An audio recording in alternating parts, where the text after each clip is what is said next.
Now let's talk briefly about different sized sensors. Now Nikon cameras, which is what I use and really the only thing that I can talk about with any authority, it makes two basic sizes of sensors for its larger DSLRs. One is called DX and the other is FX, and so let's look at what the difference is. The FX is what is called a full frame sensor. It's the same size roughly as the traditional 35mm movie or SLR film. Now the DX is smaller. The DX sensor is 24 by 16 millimeters. So it's roughly 2/3 the size of a frame from an old 35mm movie film, which is 36 by 24. And this is kind of complicated, but you can go and study it on the web. A DX camera, a smaller sensor, will have a crop factor of 1.5 times relative to the 35mm film, which means that even though the DX sensor is smaller, the lens image on a DX sensor will be about 50% larger than the 35mm traditional film. In other words, the DX sensor is about 43% of the FX sensor area. I'm saying this now, but hopefully I'll have some diagrams here for you to look at, because, but it's very, very simple. FX, the full frame sensors are the size of an actual 35mm movie frame, 36 by 24 millimeters, twice the size of the DX sensor. So which do I need and why? Now there are advantages and disadvantages to both DX, the smaller, and FX, the full frame. Most of the photographers I know prefer and have full frame sensors, the FX. They prefer them over the DX for several reasons, although both will work fine for some purposes, including focus stacking. But here are some reasons. DX are nice because they can benefit when you do telephoto and macro lenses. They make each lens half again as long as it would be on an FX camera. So that if you have a 100mm macro lens on a DX sensor, it will be 150 millimeters, which gives you, at least in telephotos, you get a much longer telephoto. But on the other hand, DX is a real disadvantage when it comes to wide-angle lenses. It's very hard to get a very wide-angle lens if it's automatically multiplied by half again. So you put on a 20mm wide angle, and you get a 30mm on a DX. Now the FX sensor, it's physically larger. It allows a larger individual pixel size, and therefore, theoretically, less noise for the same number of megapixels. FX is also more sensitive to color, in my opinion, and also gives better sharpness. FX sensors also have a large dynamic range, at least larger than the DX, and they suffer less from lens diffraction to a greater extent. And last, the smaller viewfinders on the DX cameras mean they're not quite as bright as with FX. To me, that as an older person, that's really important. As a macro shooter, I don't like to shoot in the full sun. I tend to shoot in shadows and in twilight, early morning. So I need a bright viewfinder that lets in lots of light. One other point is that FX lenses are compatible with DX cameras. You can put them on, but not vice versa. You can't take a DX lens and put it on an FX camera without getting, vignette. Anyway, in other words, you can use all your FX lenses on the smaller DX sensors, but not the other way around. Keep in mind that any lens we use on a DX camera will be 50% longer in reach in millimeters than if it's used on an FX camera. For example, as I said before, take a 100mm lens, put it on a DX body, and the lens has a reach of 1.5 times, which suddenly becomes a 150mm lens, and so on. Some DX users like this because a 200mm telephoto lens is suddenly 300mm. DX lenses are also less expensive, less heavy, and so on. They're also not used by most of the pros that I know, and certainly not by me. I mean, I have a bunch of them, but I use them on DX bodies.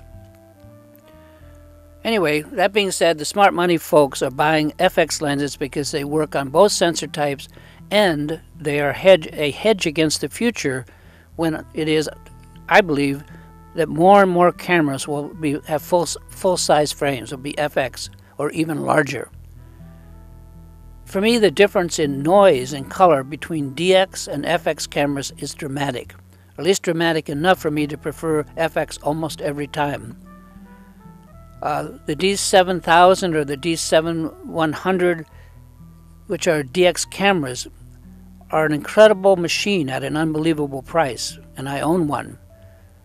But I happen to use my D800E, which is FX, almost all the time.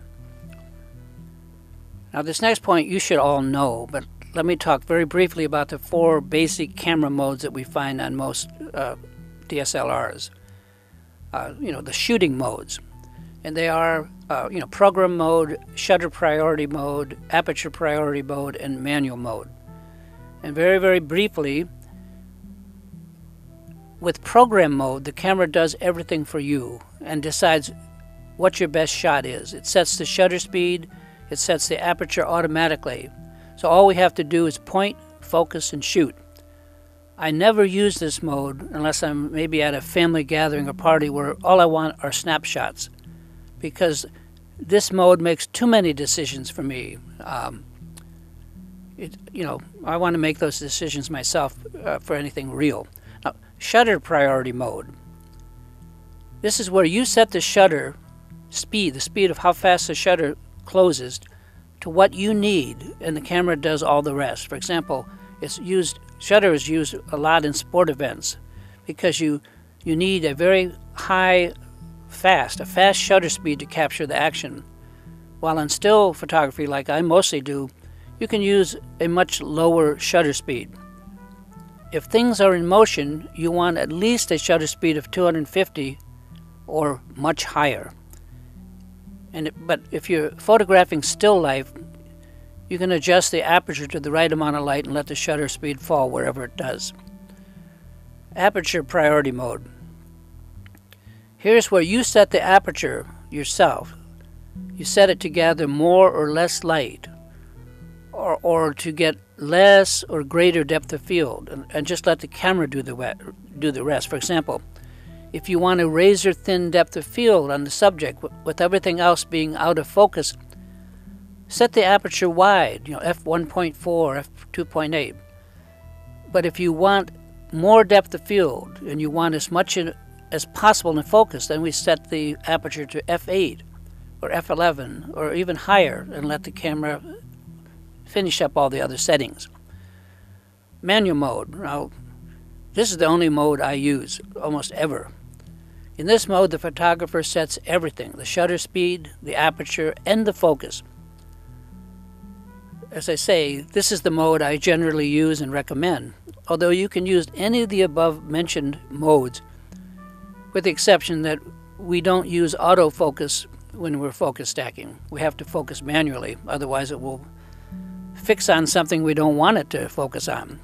So setting aperture, shutter speed, and ISO limits becomes just natural very quickly. Just very soon you'll just automatically want to set all these modes yourself, and it's just a breeze. Using manual mode, I depend a lot on viewing the in-camera histogram in order to see whether any of the image is blown out or underexposed, and we'll talk about that later. In manual mode, the way I do it is I set the aperture to what I want, usually the sharpest point for that lens. And then I change the shutter speed up and down to get the light just right. Manual mode is a simple process of trial and error of looking at the histograms. Take a photo of the subject and look at the histogram screen. If the histogram has blown highlights, it's too far to the right, then you increase the shutter speed a notch and try again. If there's not enough light, Then you decrease the shutter speed a bit and keep shooting. Again, after each shot that I take, I check the histogram screen to see if the light is within bounds. When it is, you have a photograph that you can keep. In this way, the histogram screen replaces the light meter that I grew up with, that I had to use in the old days of film. And using this method, we don't need any of the standard program modes. For macro work, it is essential, and although it will take you only a few days to be comfortable making your own settings, once you learn it, you will never go back. I mean, I never have. I'll talk briefly about the viewfinders. A camera that has a bright and clear viewfinder is important. Modern DSLR cameras offer viewfinders that are larger and smaller, meaning that some cameras show most but not all of the subject frame, while better ones do show all of it. If you can, get a camera that will show the entire frame. Many show only 95% of the frame, which is still quite usable, but it's not as nice as seeing the full 100%, seeing exactly what you're going to get. Full frame sensors, FX, tend to have larger viewfinders than the smaller DX cameras. So you might want to keep that in mind. For me, as I said, I'm older. I like bright. I like lots and lots of light to focus by, and I have real trouble if it just gets dark and I can't see. Now, electronic viewfinders are still being perfected. I've used some, but it's really too early to depend on them. And the same goes for the LCD preview screens on the back of the camera. These LCD panels, when used in what's called live view, can really be helpful for certain kinds of focusing and for enlarging areas of focus, but for most work, they're not a good substitute for a large and clear viewfinder, although this is changing. And the new mirrorless cameras, most of them have an electronic viewfinder. I kind of like them. I'm still trying to get used to an electronic viewfinder, so I don't have many comments yet. The jury is still out. And one last little thing. You can get different eyepieces for your camera, for the viewfinder that you look through that magnify. For Nikon, there's a part called DK-17M. And many of the larger Nikon DSLRs, from the D700, D3, D3S, D3X, D600, and so on, they will take the Nikon DK-17M magnifying eyepiece. It costs about $40, and it simply replaces the original eyepiece. The DK-17M offers 1.2 times magnification, which I find really helpful for close work, and I put them on all of my cameras. Let's talk a little bit about histograms, which really are the current light meters. I've been photographing since around 1956, when my dad loaned me his Kodak Retina 2A camera for a summer trip. Of course, I was shooting film, and Dad paid for that and for the developing. But the expense of film and the fact that you had to wait days, or in my case a month or so, to find out if your photo even came out were great inhibitors to my photography experimentation. Maybe I'm a cheapskate, but I just love the ability just to take digital photographs, as many as you want, and be able to look at them. It's changed my whole kind of photography. But anyway, back then I used a light meter to determine how to set my exposure. But even that device, or perhaps it was my ineptitude, it did not always guarantee me a decent photo. In general, back in those days, as I mentioned, I wouldn't spend the money, or I didn't have it, for film developing. And I just hated the guesswork involved in having no immediate visible feedback from each shot I took. Of course, with the advent of digital cameras, all that's changed. Now I can afford to shoot as much as I like, and the histograms on the LCD preview screen gives me instant as to whether I have too much or too little light, and so on. There is one feature in these new cameras that is extremely important to have, and that is these visible histograms that evaluate exposure. The RGB histograms amount to a 21st century version of the old light meter. It's one built into the camera itself. I couldn't work without it. Using RGB histograms allows us to tell at a glance whether the photo we just shot was exposed properly or whether it's too dark or too light. Histograms make it clear whether we have a lot of clipping going on, which means we have lost photo information that cannot be retrieved later in Photoshop or in any post-processing software. This is something we really need to know, because if I spend an hour shooting an important subject only to find out later that all my images were severely overexposed or underexposed, it's a heartbreaker. Especially if I can't repeat the shoot due to circumstances, etc.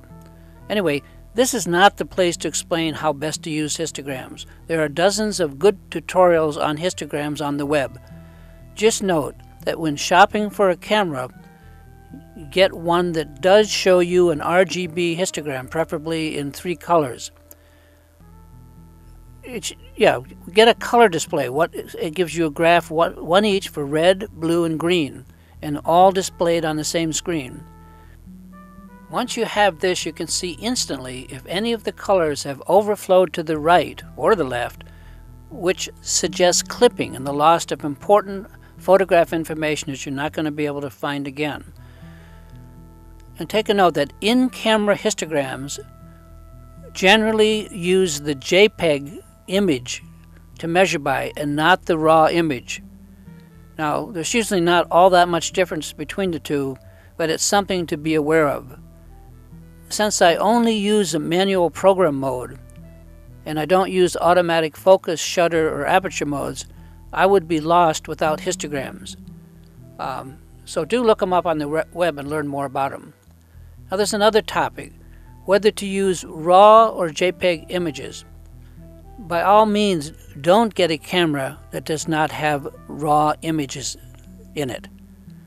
And there's an ongoing discussion, has been for years, as to whether we should shoot camera RAW images or the pre-processed JPEG images. Although this conversation is kind of ended in favor of shooting RAW, aside from a few notable holdouts not to be noted here. The bottom line is that there's no comparison, this is my opinion, between RAW and JPEG images, at least for the kind of work that I'm describing here, stacking focus. For those of you who are new to this discussion, here's a brief synopsis. An analogy might be, well, let's say, baking bread. We can bake the bread and ship it to you, or we can ship you the raw dough and you can bake the bread fresh just where you are. In this analogy, the pre-baked bread is shooting in JPEG images within the camera, as opposed to shooting raw in the camera, which is the bread dough, and then baking the image in post-production. In my experience, there's absolutely no choice. The raw files are so flexible, and time and again have saved my bacon in the post-processing, while the JPEG files are baked in camera, and there's not much that can be done to shift the main parameters later. I've tried. I know of no photographer that I respect that does not shoot raw, in particular those who focus stack. So just trust me in this. But for those of you who are skeptical, I'll briefly say a few more words. With raw image files, the data from the image sensor is only very lightly processed. Think of raw files like we used to think of negatives from film cameras. That's a good analogy. But the negatives, these raw images, we can process them later in the digital darkroom with great flexibility. On the other hand, the JPEG format are finished. They're baked in the camera, and they're very, very less flexible once you get them into the digital darkroom. Now, I must say that raw image files are generally larger than JPEG files, so they're going to take up more space on your hard drive. And many people consider that a drawback. But having actually compared, I guess, hundreds of thousands of raw images against, well, much less JPEGs, because it didn't take me that long to figure out there's no comparison. I shoot everything in RAW.